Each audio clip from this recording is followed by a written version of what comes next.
Hi, it's really great to be here for this Microsoft AI and Gaming Research Summit.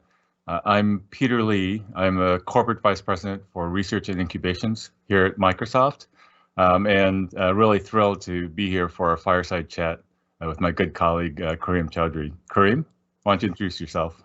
Hey, thank you, Peter. Hi, everyone. My name is Kareem Choudhry. I'm a Corporate Vice President at Microsoft leading cloud gaming. Excited to be here today and talk with Peter about research and gaming and what's happening. I really wish we were all doing this in person together, but the world has other plans. But we'll do the best that we can.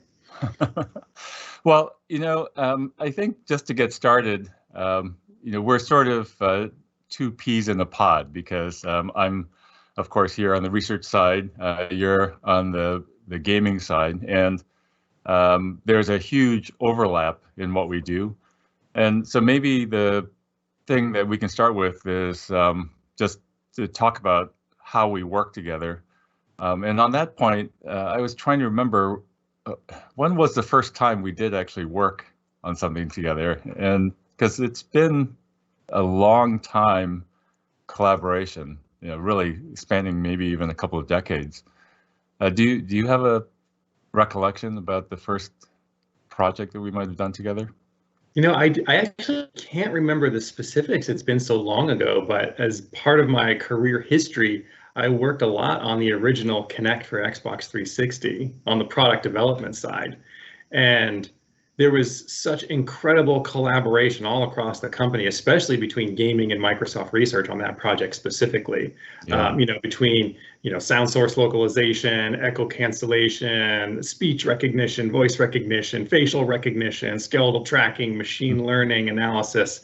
I was just spending so much time with research, and that was really when my own love of collaborating with Microsoft Research for the benefit of consumers was just really just kind of born and cemented. I remember that because that was work that was going on right when I joined Microsoft almost 11 years ago. And I remember seeing the research paper by Ivan Tashev on the sound source localization and the beamforming microphone array. And I remember thinking, wow, you guys in gaming really ask for crazy, impossible stuff. And this paper was it didn't reveal that it was for an Xbox, future Xbox device, but it was laying out the physics and acoustics of that ultimate device, that part of the Kinect. And it was so extreme that it actually had difficulty getting accepted into an academic journal for publication. People just didn't believe it in the research world. And it sort of, for me, it was the first introduction to the kind of wild and crazy things that you guys tried to make real and put in people's homes. It's such a fun space to work in gaming, where we are trying to push the envelope. It's a phenomenal business. It moves at the speed of technology. It's always right on the bleeding edge, which is why I've been in gaming for over 20 years. And even that collaboration you mentioned with Ivan, he had these phenomenal just ideas and these algorithms that he had proven to work in MATLAB. And then, iterating with us, I would come in and say things like, hey, this is great. How about you run it in 2 milliseconds of CPU time so that I can crank it out on a 30 hertz frame within our game loop? And the guy just looks at me like I'm asking for the impossible. But we worked together so closely, made trade-offs, we iterated, and we finally did it. And it's one of the things that's been amazing. Those collaborations we're talking about 10 years ago, 11, 12, 13 years ago. Like, you can see them everywhere, in Microsoft products today. I mean, some of the core of the Windows Hello facial recognition system Yep. actually came from those early collaborations between gaming and Microsoft Research in support of the Kinect project. Well, also in Kinect, the 3D sensing now is in, I have my, HP Reverb G2 virtual reality, mixed reality headset. And, it's just great to be able to just put that on and not worry about setting up, beacons. That technology just finds its way into so many things that you don't really plan for at the very beginning. And, it's also a huge satisfaction to know that, gee, we had a hand in creating these things, and seeing them put in people's hands. It's really cool that way. So I guess uh, we have some obligation to talk about AI here because AI is just it's just the most transformational thing, and there are so many. It's such a big field. There's so many different facets of AI and how it has an impact on what we do. And then all of the talks throughout this whole summit, pretty much every single one of them really touched on some relationship or application of, or some advance or challenge in AI as it relates to some part of gaming. There are specific things for us, I think, to get into, but maybe just to start, what have you seen as the impact overall of AI on our whole gaming enterprise here at Microsoft? I know that's a big question, but there's been such, it's almost like AI has just infected everything that we do and we think about today. Yeah, and it's been an incredible source of acceleration in the gaming space. If I take a step back and I think about gaming on a kind of a broad global scale, there's some exciting challenges that are going on. One in terms of just content creation. If you look at gaming as a business, like one of the most dominant costs is just the creation of content, these immersive worlds, these engaging characters. They're getting more and more lifelike and realistic, and you have a gaming world that's getting to be near the size of whole countries. And how do you create all of that content? How do you validate all of that content? Yes, you can go and hire a huge room of people to kind of go and do it, but the ways that artificial intelligence has started to both penetrate and accelerate and open up new scenarios just on the content creation side has been phenomenal. And then the other aspect about gaming, which is really near and dear to my heart, is that gaming's ability to bring people together within a community and really kind of across the planet. And we've got over 100 million people playing on Xbox Live. That's a lot of people interacting, and there's a lot of things that happen when people are interacting together. And we're starting to use artificial intelligence to really just make sure that some of the principles we hold dear around safety, security, privacy, and reliability are just really being implemented well, so that people know what's going to happen when they choose to engage in gaming on our platform. So that's another area that I am incredibly excited about. Yeah, so maybe we can double click on some of those. On the first part about content creation, that in itself is a pretty broad topic. And, there's always been, to my mind, a little bit of a dichotomy, because it's this intensely creative aspect of game creation, but there's like a long tail of, frankly, drudgery that's been traditional in all of that. And one of the things that we start to see with the advances in computer vision through deep learning, deep neural nets, is the ability for a lot of that to be automated. And so, when there is this sort of creative genius, of the creator, in a sense, the AI can start to automate a large amount of filling in the details. And it's amazing. We start to see, for example, in deep neural nets for computer vision, these incredible abilities to have an AI system, look at a photograph or look at a video and tell you what's going on there. And you can flip that AI around now, and based on that sort of idea of the two-dimensional image or thought, just generate the full three-dimensional world. And these things, they just relieve the burden from all the creative energy that goes on, to fill those things in. And that just seems like such an important thing. And then that AI, then on top of all of that, relieves computing burden to re-render and serve, those, that content to people, because the AI system can kind of do some of that on the fly instead of having it to be fully rendered and shipped. And so that already is such an important productivity benefit, quality benefit from deep neural nets that, at least for me, if I think back, say 5 years ago, I did not see coming. at all. And it's amazing that it's like in people's living rooms now. Yeah, I've seen some of the work that's been happening in Microsoft Research based on what you're describing, and I'm blown away. When you're a game developer and a creator, your goal is to express your creative vision to the world and get as many people as possible to engage with your creation. And I've always, I always worry, the creators themselves, they're a bit of, tortured souls because they live in a world of constraints, time, budget, compute resources, artistic tools, scale, quality level, storage capacity. You can't go and make a 1 terabyte game and expect people to go and, kind of download it and play it. And what I see around, deep neural networks and AI in general in the content creation pipeline, it is removing some of the constraints of today. And the same thing happens every time in game creation when a constraint gets removed. You see an explosion of creativity. You see a diversity in experiences that come out. You see people implementing new things in new ways that no one ever dreamed possible before. So what I would say to everyone just kind of listening to this talk, think about how your expertise and the application of AI can remove the constraints that creators face today. Give them more palettes and colors that they can use to paint their masterpiece. And then we all get to sit back together and enjoy it and take in the beautiful art form that it is. Yeah.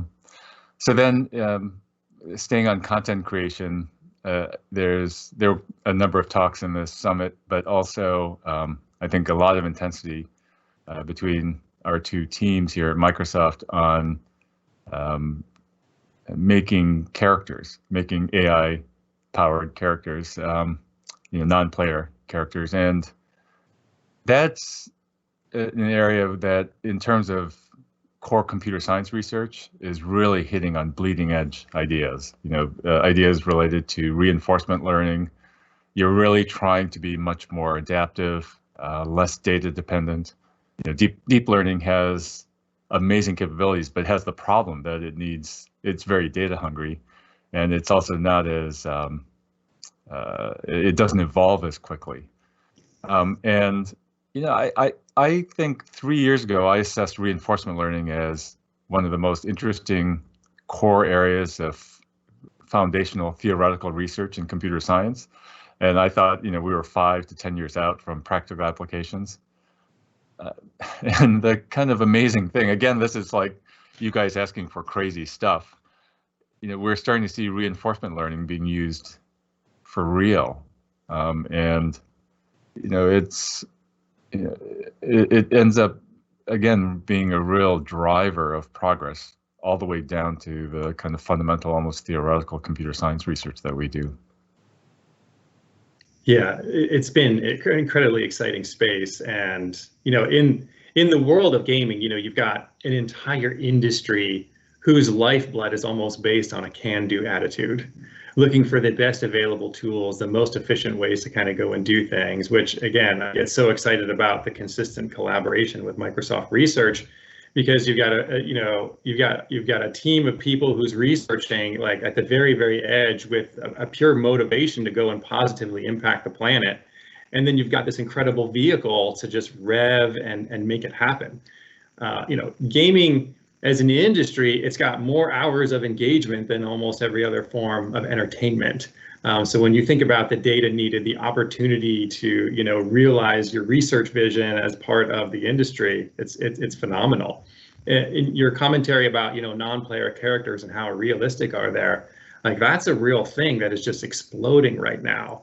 If you think about the creator's quest of, okay, I want a player in a game to engage with an AI character. Well, I better go and script all the AI, all the language. If they say this, I do this. Bringing that more to a real-time decision matrix, it's been incredible. And doing it not only in one language but across all the languages with the power of AI behind it. Yep. It's led to a better experience, to a more inclusive experience, and it's lowering costs and production times. So it's just a win-win-win on all sides. Yeah, and I think the gaming space has been perfect for the advancement of reinforcement learning, because as bleeding edge and as difficult as it's been, it is still a constrained environment relative to the real world. But already we see what we learn in trying to apply reinforcement learning in your world to impact now, where reinforcement learning is now starting to get deployed to do things like do better call routing for Teams video calls, or look at support of decision making in healthcare or in finance. And so we see these things where we can have stretch goals that are laid out, for example, in the Xbox world, but then we learn things and realize that we can apply some of the same reinforcement learning ideas. And in fact, now we have in Microsoft Research a whole group called Real World Reinforcement Learning. And it just blows me away that that we would be at that point already. And this now gets even now further where, especially with non-player characters, you want some sense of common sense reasoning.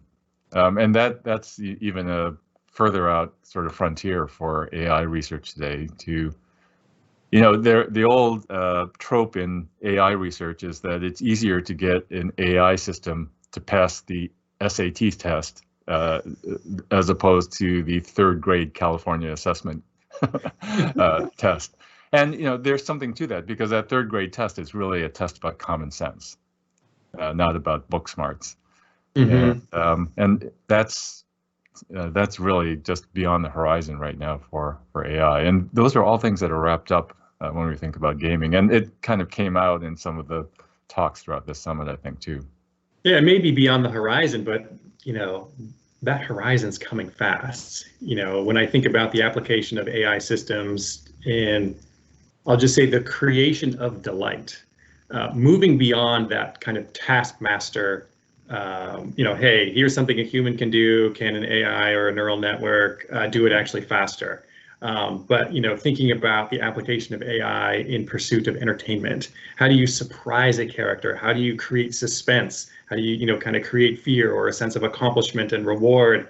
And really kind of tap into that notion that play is fundamentally human, and everybody feels a sense of belonging through play. So it's getting into human psychology as well as the application of AI. So much exciting opportunity, and so grateful for the work that Microsoft Research does. All right, so I think there are a couple of other big topics that we better get into because we're going to run out of time. And you sort of touched on one of the two big topics, which is really about the community, about inclusion. There are aspects of fairness and accountability there.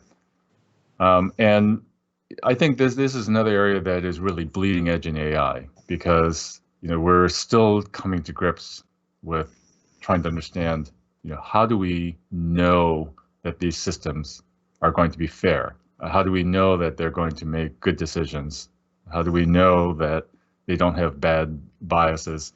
And in fact, not only preventing those bad things, but how do we make these systems promote inclusion, account properly, and really celebrate diversity? And all of those things, I think, have become just top of mind issues, for all of us. When you are thinking about AI, there are some things like you made mention about being multilingual. That's a great thing, but I think what you guys are all doing in gaming just extends so much further than that. You've really made a big deal about inclusion and accessibility. Is it worth talking a little bit about how AI and research and accessibility and inclusion have all sort of gotten mixed together in what you're doing? Yeah, I think it's amongst the most important topics that we're working on. Again, a part of what we're trying to do is to connect people through play, and AI has so many different applications in understanding what I, as a player or as a human, even want to experience, and connecting me with some like-minded individuals. Like, there's all different types of gamers in the world. You've got creators, you've got supporters, lone wolves, coordinators, collaborators, leaders, and you've got some griefers who, their whole kind of goal is to kind of test the boundaries of the system and see what can be done. And all of those different personality archetypes, all equality and good, but how do you match people up with kind of the right combination so they can have the most positive experience? It's been an incredibly exciting space. And while at the same time, you've got humans communicating together with each other. So breaking the language barrier, like the suite of players that I want to play with should not be limited to those who only speak my native language. So things like kind of real-time translation, both through chat or through even speech recognition, real-time translation, and then dictation. So much potential and opportunity there, as well as in the category of moderation, which is incredibly important to us. We're creating an environment that's safe for people of all ages, which means that we do have to invest in the space of moderation. And one of the things that I've been incredibly excited about is that AI and research has taken us from that, I'll call it, reactive phase of moderation to proactive phase. Kind of the best thing that you want is you don't want somebody to experience something that's perhaps not in line with what they're looking for. And to be able to do that kind of real time based on analytics, there's just phenomenal things happening there. Yeah, and I think there's a talk by Nancy Baim in the summit that increasingly is able to tap into that community to do things like surveys to really get people to engage and inform the public on things. And I think that these ideas, as we understand the community better, it becomes really important to people. I know just for me, we've been working from home for a while. Gaming has just become a bigger and bigger part of my own personal life, as it has, I know, for just millions of others. And that, what was the term that was used in the talks? Social capital. The social capital that gets built up, with friends, with relatives, with coworkers. It has gotten really important, but it's also started to make us think harder about, well, how do we factor in inclusion in all of that, in our workspaces, in our social circles. And, what is sort of cool is that for the first time, we actually have real data to work with as we think about these things. It's been, frankly, inspiring to all of us in research just to see how serious you guys in gaming are about this. And, it's not just things like the accessibility, supportive controllers. I mean, those are just awesome beyond belief. But there's just such a real ethos that's just very obvious when you're working here at Microsoft Research that infects us just to see that coming out of your whole organization. Very, very just amazing. Yeah, actually, one of the best things that we've seen as an organization and that I've kind of learned personally is that, as part of our Gaming for Everyone initiative, there will be, product design elements and features that we'll implement with an eye towards accessibility. And then what we find is that the usage expands to the general audience. We developed a feature called Copilot, where you could use two separate controllers that are combined through software into one. If perhaps, an individual is having an issue with, a right hand or a left hand, to enable people to play together.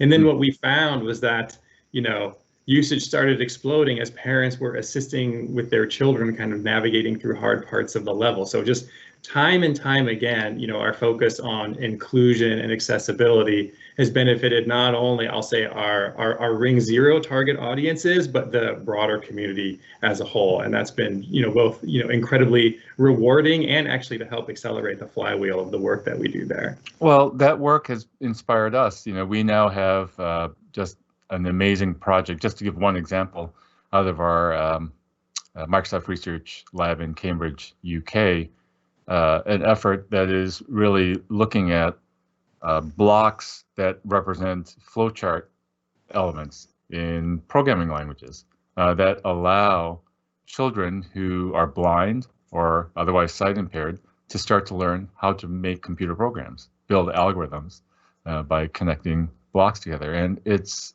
awesome. And it's not just for a single child, but a kind of collaborative, almost like an agile programming activity that you see. And those things, you know, there's sometimes the view from the outside of Microsoft that, oh, Microsoft Research is, you know, supporting or delivering, you know, innovative, out-of-the-box ideas, you know, to all of you folks in Xbox. But it actually, there's sort of an equal flow in both directions, where we see some of the things that you guys are doing, some of the innovations, some of the experiences and learnings. It feeds back into research and kind of sparks new ideas. Maybe another example of that has been one of my favorite projects lately is our underwater data center, Project Natick. And yeah, that's an amazing green tech project. And you know, it was we just finished phase 2, a 2-year run off the northern coast of Scotland. But our original inspiration for that was also derived from Xbox. You know, because you guys have the problem, and maybe this gets to the other topic I'd like to get into, which is the cloud, which is, of course, has been a gigantic focus for you.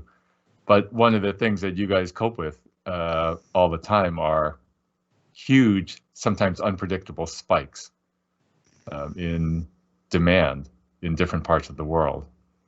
And that sparked a thought in Microsoft Research as to, you know, how do we quickly deploy large amounts of data center capacity very close to where it's needed.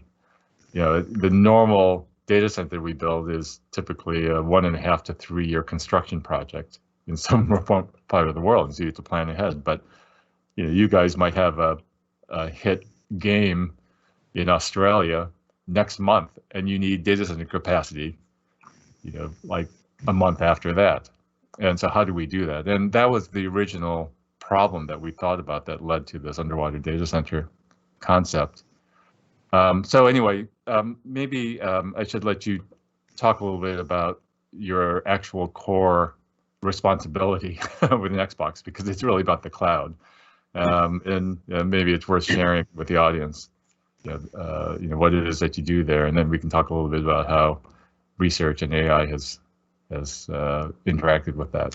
Yes, I'd love to. I mean, my kind of core, I'll say, day job for the past few years has really been to think about how do we bring this incredible Xbox experience to, you know, Microsoft Azure and the cloud and enable access to really anyone who wants to get into it. So, you know, I do lead a project referred to as Project Xcloud, and you know, we have been, you know, taking our console designs, reworking them for, you know, server and data center type restrictions, deploying them, you know, in data centers kind of all over the world, and then enabling people as part of their Game Pass subscription to play games on other devices streamed from the cloud.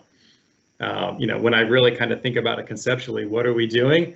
What I want people to experience is that they are playing at a console that happens to be in a data center connected over a really long HDMI cable.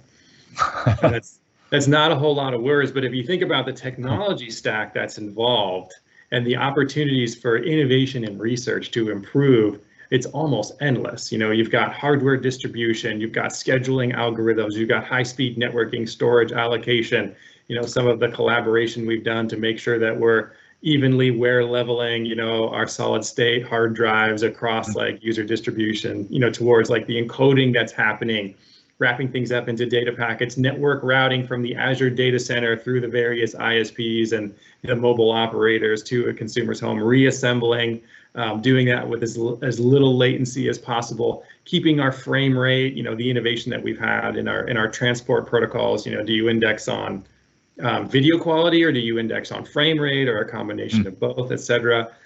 So I love these problem spaces where the concept is simple, the technology stack is complex, and it's just a breeding ground for great ideas. Yeah, it's you know, just some of the, for example, some of the predictive analytics problems that you have when you have people all around the world trying to interact in the same virtual space, I think are incredible. And I think also it's hard for people to come to grips with the enormous scale of what you're dealing with there.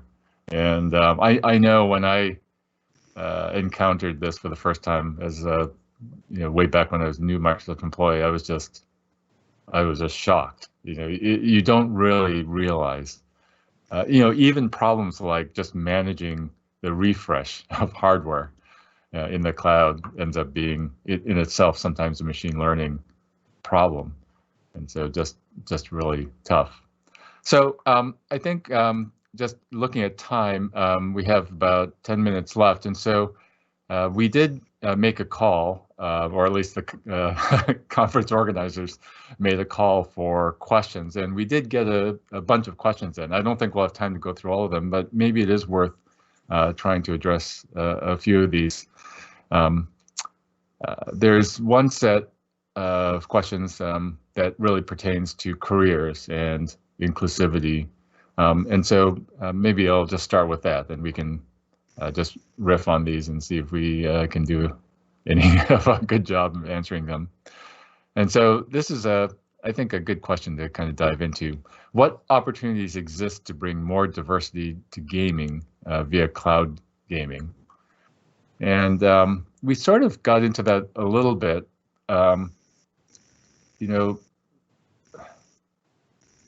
There's always been one issue in parts of the world just in access to the internet, because the internet has been a key element in the digital divide. And I know Microsoft, as well as other tech companies, have really been doing a lot of work to really provide broadband access for all. And then, I think there's the element of just being able to engage in gaming anywhere on any device that you have, whether it's your personal mobile phone or can be a nice PC or a console. But, are there other things that you would bring up as opportunities for diversity in gaming?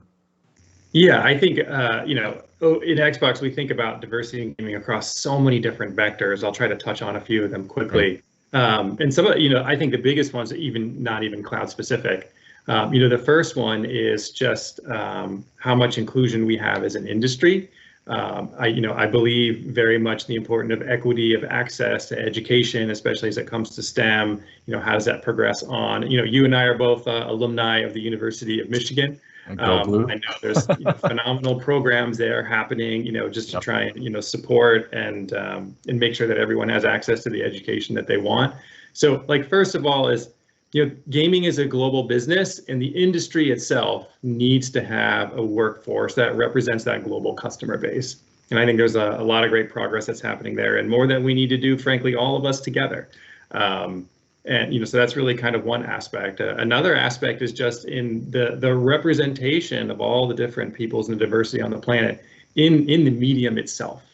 How are we making sure that everyone is being both accurately depicted and included? And that's both a combination of creators everywhere being cognizant of that as a critically important point, and also enabling, I'll say, creators all over the world.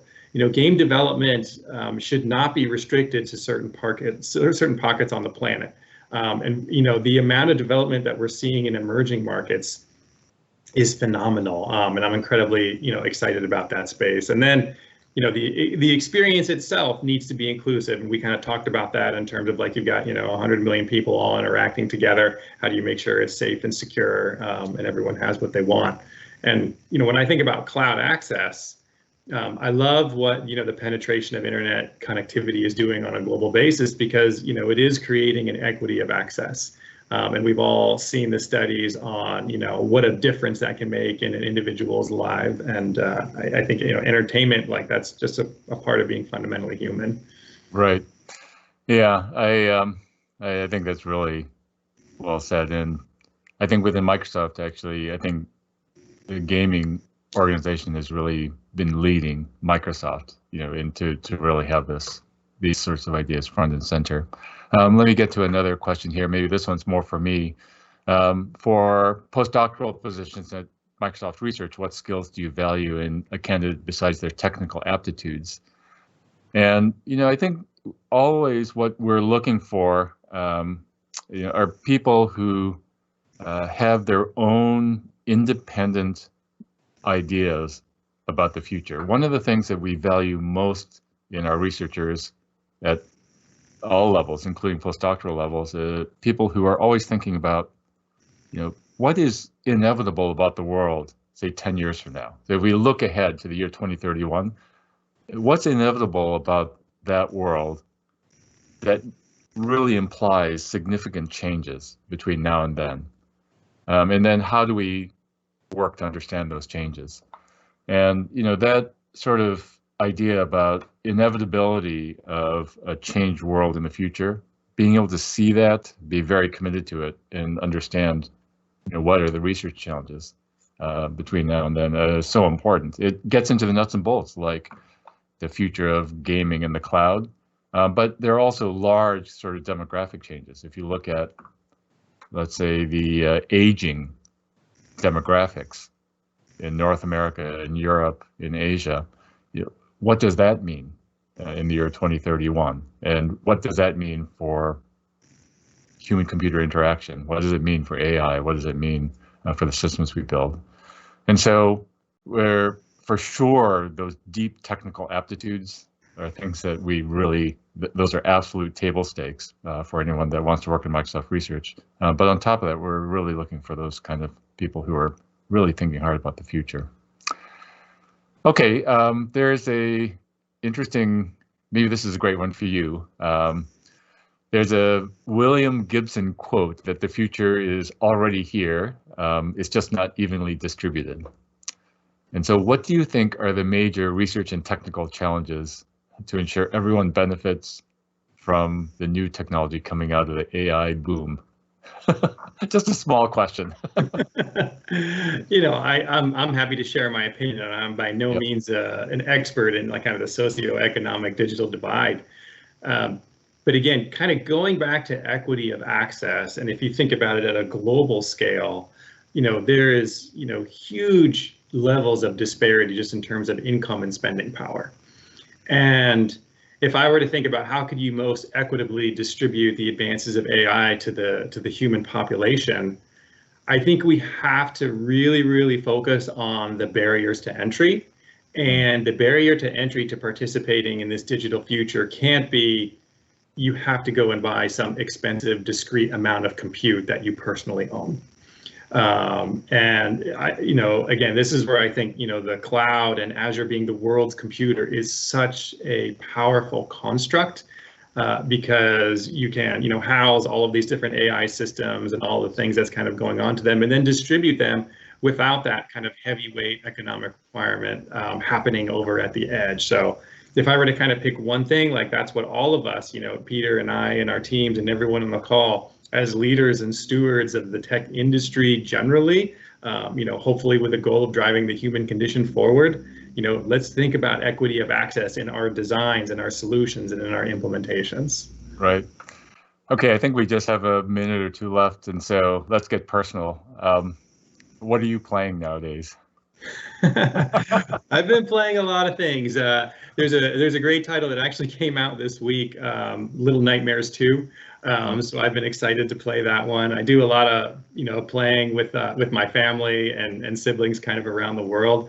Unravel 2 from Electronic Arts. I've been grinding my way through the bonus levels. I'm always playing a bit of Forza and Halo. Sea of Thieves. I could go on and on. I'm generally balancing 10 or 15 games at a time. And do you play with your kids then? Yeah, I'm more of a social player more than anything else. So obviously I do a lot of different activities with my children, and gaming just happens to be one of them. And I also have siblings of mine kind of all over the world. And ever since we moved out of our houses together, we connect through gaming, and it's half playing, and it's just half how we connect and socialize and all the conversation and laughter that we have in the middle of it. I guess for me, I've been sucked into the simulation space, and so maybe it's because you and I are used to being on airplanes almost every week, but we haven't been doing that for a while. So I've been spending quite a bit of time in Microsoft Flight Simulator, and then on the car racing sim, iRacing, and the communities around those are just so wonderful. Yeah, it's it's technical, so maybe it tickles my research gene there, because you're always trying to figure things out, and doing that with the community is really great. Well, anyway, there's tons of other questions, but we would need hours to go through them all. It was just really just fun to have this chat with you, Kareem, and I'm looking forward to doing so much more with you. There's still gigantic challenges, technical challenges we're facing, but I think we'll have fun trying to tackle them together. Thank you, Peter. It's always an honor and a pleasure to work with you and with your team, and I'm constantly inspired by the innovation and the capability that the folks in your organization have, and it's a real privilege to get to work together. Well, like I said, it really goes both ways, and goes both ways really equally. So fantastic. Thanks. Thank you.